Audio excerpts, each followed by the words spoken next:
के साथ भी होता होगा, मेरे साथ भी हुआ था जब मैं यूपीएससी की प्रिपरेशन कर रही थी। तो एक टाइम आया जब मुझे लगा कि बस अब मुझसे नहीं होगा, छोड़ देते हैं, मन नहीं कर रहा कुछ करने का, मुझसे नहीं होगा, छोड़ देती हूँ।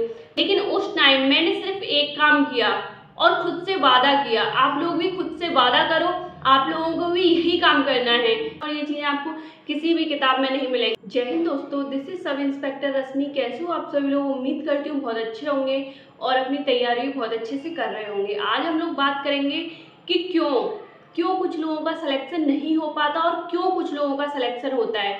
यूपीएससी में आपको ऐसी क्या चीज़ें हैं जो सिलेबस के अलावा, जो पढ़ाई के अलावा, जो आपको लानी है, जो आपको अपने एटीट्यूड में लानी है, जिससे आपका सिलेक्शन होगा। क्यों बस कुछ ही बच्चों का सिलेक्शन होता है? क्यों सब लोग किताबों से ही पढ़ते हैं, सब लोग सेम टीचर से पढ़ते हैं, सब लोग उन्हीं यूट्यूब चैनल से पढ़ते हैं? क्यों कुछ लोगों का सिलेक्शन होता है, कुछ लोगों का नहीं होता? और अगर आप लोग सब इंस्पेक्टर बनना चाहते हो तो आपके लिए ये वीडियो बहुत ज़्यादा हेल्पफुल रहेगी, तो वीडियो को पूरा देखना। और आप लोग चैनल पे नए हो तो चैनल को सब्सक्राइब कर लेना और वीडियो को लाइक कर देना। और अगर आप मुझसे लंबे समय तक जुड़े रहना चाहते हो तो टेलीग्राम ग्रुप ज्वाइन कर लेना, लिंक आप लोगों को डिस्क्रिप्शन में मिल जाएगा। तो चलिए वीडियो शुरू कर। यूपीएससी का सिलेबस सबको आता है, लेकिन हर कोई पास क्यों नहीं होता? जरा सोचिए। क्यों कोई 10 घंटे पढ़कर भी फेल हो जाता है, कोई सारा दिन पढ़ता है लेकिन फिर भी कोई फेल हो जाता है? क्यों कोई सिर्फ 5 घंटे पढ़कर भी पास हो जाता है? सोचने वाली बात है, 1 मिनट के लिए सोचिए। क्यों कोई 10 घंटे पढ़कर भी फेल हो जाता है? क्यों कोई सिर्फ 5 घंटे पढ़ के अपने घर का काम भी संभाल रहा है, कोई हाउसवाइफ है वो है, कोई प्राइवेट जॉब कर रहा है वो भी पास हो जाते हैं? ऐसा क्यों है? क्यों कोई जो बच्चा जिसके घर वालों ने उससे कह दिया है तो कोई काम मत कर, बस पढ़ाई पे ध्यान दे, फिर भी उसका सिलेक्शन नहीं होता? क्यों किसी का उससे हाफ टाइम पढ़ के ही सिलेक्शन हो जाता है? जरा सोचिए।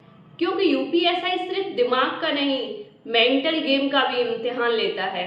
ये आपका सिर्फ सिलेबस का, किताबों का ही नहीं लेता, आपका मेंटल गेम, आप दिमाग में क्या सोच रहे हो इसका भी इम्तिहान लेता है। आज की इस वीडियो में हम बात करेंगे उन मेंटल तकनीकों की जो आपको टॉपर बना सकती हैं। मेंटल गेम यानी वो चीज़ें जो आपके मन में चलती रहती हैं और आपके सबकी चलती रहती होंगी। आपको डर लगता होगा, घबराहट होती होगी कि एग्जाम पास होगा कि नहीं होगा, कंपैरिजन आता होगा कि वो इतना पढ़ रहा है, मैं इतना नहीं पढ़ रहा हूँ, वो इतना होशियार है, उसने तो इतने एग्जाम्स निकाल लिए, उसका तो यूपी पुलिस में भी हो गया। ये सारी चीज़ें आती होंगी और आप लोग ओवर थिंक करते होंगे। तो ये सारी चीज़ें आप लोगों के साथ होती होंगी और ये सारी चीज़ें प्रिपरेशन के दौरान होना कोई बड़ी बात नहीं है, लाजमी है, सबके साथ होती है। लेकिन इन चीज़ों से कैसे लड़ा जाए वही हम इस वीडियो में देखेंगे कि इन चीज़ों से कैसे ओवरकम किया जाए, कैसे इन चीज़ों को ख़त्म किया जाए और अपने सिलेक्शन को श्योर किया जाए।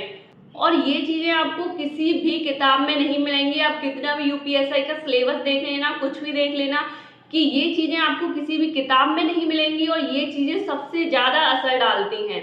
आपका जो ओवर थिंकिंग, आपका जो कंपैरिजन, ये सारी चीज़ें बहुत ज़्यादा इफेक्ट डालती हैं और ये चीज़ें आपको किसी भी किताब में नहीं मिलेंगी। मैंने ऐसे बच्चे को भी देखा है जो फिजिकल में बहुत अच्छा होता है, जो अकेडमिक में बहुत अच्छा होता है, बहुत स्ट्रॉन्ग बच्चा है, लेकिन जब भी वो एग्जाम हॉल में जाता है ना, वो घबरा जाता है, सब कुछ भूल जाता है। तो ये किस लिए होता है? ये होता है मेंटल गेम की वजह से। वो बच्चा घबरा जाता है एग्जाम हॉल में जाके, वो प्रेशर फील करने लगता है।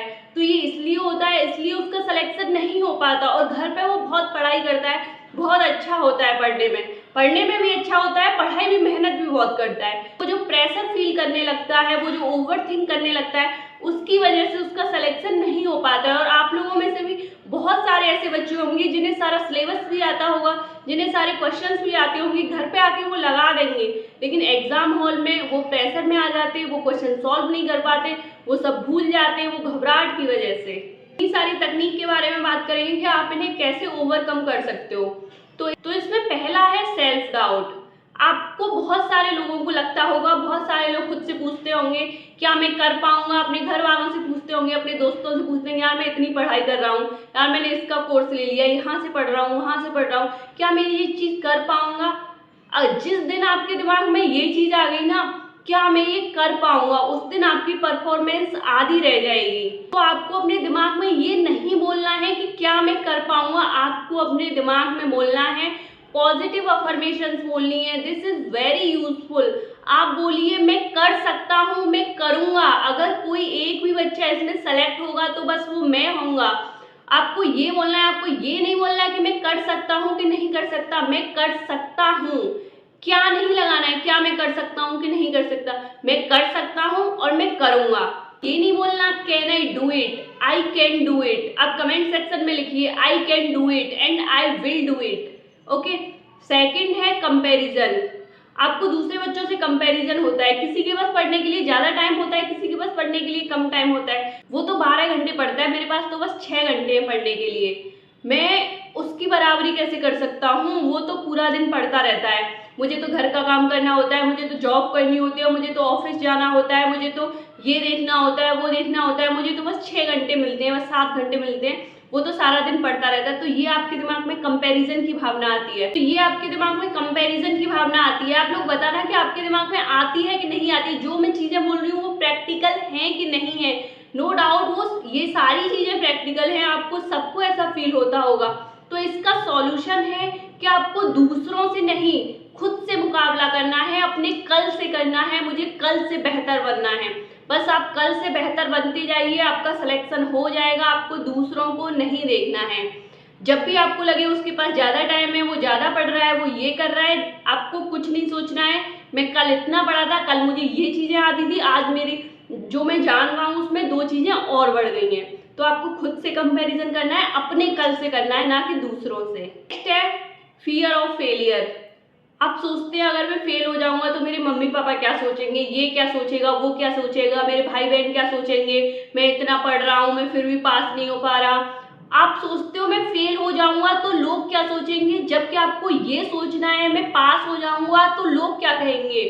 ये बहुत ज़्यादा इम्पैक्टफुल है। आपको ये नहीं सोचना कि मैं फेल हो जाऊंगा तो लोग क्या सोचेंगे, आपको ये सोचना है मैं पास हो जाऊंगा तो लोग क्या सोचेंगे, मेरे मम्मी पापा का क्या रिएक्शन होगा, मेरे भाई बहन का क्या रिएक्शन होगा, मैं पास हो जाऊंगा तो लोगों का क्या रिएक्शन होगा। आपको ये नहीं सोचना है मैं फेल हो जाऊंगा तो क्या होगा।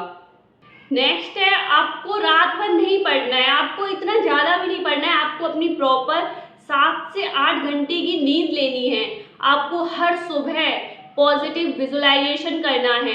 अपनी आंखें बंद करके खुद को पेपर सॉल्व करते हुए देखो, खुद को पास होते हुए देखो, खुद को यूनिफॉर्म में देखो। कुछ लोग एग्जाम में प्रेशर फील करने लगते हैं, इसके लिए आप मॉक टेस्ट लगाइए। मॉक टेस्ट में वो एग्जाम जैसा प्रेशर फील होता है। आपको जो आसान सवाल लगते हैं, आपको जो सवाल आते हैं पहले वो सॉल्व करिए। जैसा आप मॉक टेस्ट में करते हो वैसा ही आप एग्जाम हॉल में करते हो। आपको अगर मॉक टेस्ट में कोई क्वेश्चन नहीं आ रहा है तो आप उसे थोड़ी देर के लिए छोड़ दीजिए, फिर उसे बाद में सॉल्व करिए, वो आ जाता है। आप लोगों के साथ भी होता होगा, मेरे साथ भी हुआ था। जब मैं यूपीएससी की प्रिपरेशन कर रही थी तो एक टाइम आया जब मुझे लगा कि बस अब मुझसे नहीं होगा, छोड़ देते हैं, मन नहीं कर रहा कुछ करने का, मुझसे नहीं होगा, छोड़ देती हूँ। लेकिन उस टाइम मैंने सिर्फ एक काम किया और खुद से वादा किया। आप लोग भी खुद से वादा करो, आप लोगों को भी यही काम करना है कि मैं हार नहीं मानूंगी, चाहे कुछ भी हो जाए, रिजल्ट जो भी हो मैं अपना 100% दूंगी। मैं पास हूँ फेल हूँ, कल को मुझे ये नहीं लगना चाहिए मैं ये चीज़ और कर लेती तो मैं पास हो जाती। तो आपको भी लगता होगा छोड़ देते हैं, नहीं होता है, इतने बच्चों का कंपटीशन है, ये सबके साथ होता है। लेकिन आपको बस खुद से यही वादा करना है कि कुछ भी हो जाए मैं अपना 100% दूंगी और मैं हार नहीं मानूंगी। और आपको पढ़ते चलना है, अपने पिछले दिन से बेहतर बनते चलना है, दूसरों से कंपैरिजन नहीं करना है। बस इसी चीज से मैं आज यहाँ पहुंची हूँ। मैं रश्मि से सब इंस्पेक्टर रश्मि बनी हूँ। तो यही चीज आपको करनी है। आपको पढ़ाई के अलावा, आप पूरा दिन पढ़ते रहते हो, पढ़ाई के अलावा भी आपको कुछ चीज़ें करनी है जो आपके सिलेक्शन में बहुत ज़्यादा हेल्पफुल होंगी। आपको 5 मिनट मेडिटेशन करना है, इट इज़ वेरी हेल्पफुल। ये आपके फोकस को बनाए रखता है, ये बहुत ज़्यादा यूजफुल है। आपको पता भी नहीं होगा कि ये कितना यूजफुल है, आपकी पढ़ाई को ये कहाँ से कहाँ ले जाएगा। आपको 2 मिनट मिरर टॉक करनी है, आपको पॉजिटिव अफर्मेशंस बोलनी है, आपको 1 मिनट विजुअलाइजेशन करना है, आपको अपनी सेल्फ इमेज बनानी है, आपको खुद को यूनिफॉर्म में देखना है, इट इज़ वेरी हेल्पफुल। और आपको हर दिन एक लाइन लिखनी है, मैं हर दिन बेहतर बन रहा हूँ। तो ये चीज़ें आपको बहुत आगे ले जाएंगी। ये चीज़ें आपको कोई नहीं बताएगा, किसी किताब में नहीं मिलेंगी। आप लोग बताना कि आपको ये वीडियो कैसी लगी, ये मोटिवेशन कैसा लगा, और आपको टॉपिक में प्रॉब्लम हो रही है, कौन से सब्जेक्ट में प्रॉब्लम हो रही है। आपको ये वीडियो पसंद आई हो तो अपने दोस्तों के साथ ज़रूर शेयर करना जिनके साथ ये सब होता है, क्योंकि ये चीज़ें आपको कहीं नहीं मिलेंगी। जो मैंने बताई हैं ये चीज़ें आपको किसी किताब में नहीं मिलेंगी, कोई टीचर नहीं बताएगा। तो अपने दोस्तों के साथ ज़रूर शेयर करना जो भी यूपीएससी या किसी भी एग्ज़ाम की प्रिपरेशन कर रहे हैं। आपको अपने हर उस दोस्त के साथ शेयर करनी है जो मेहनत तो बहुत करता है, बहुत दिन से करता है, लेकिन डगमगा जाता है। यूपीएससी की लड़ाई अकेले की नहीं है, साथ में मिलके लड़ेंगे और साथ में पास होंगे। और हाँ, अगली बार जब भी आप मिरर के सामने खड़े हो तो खुद से इतना ज़रूर कहिएगा, तू कर सकता है भाई, तू करके दिखाएगा, तू कर सकता है भाई, तू ही करेगा। चलिए मिलते हैं अगली वीडियो में, तब तक के लिए आप मेहनत करते रहिए और भरोसा बनाए रखिए। Thank you so much.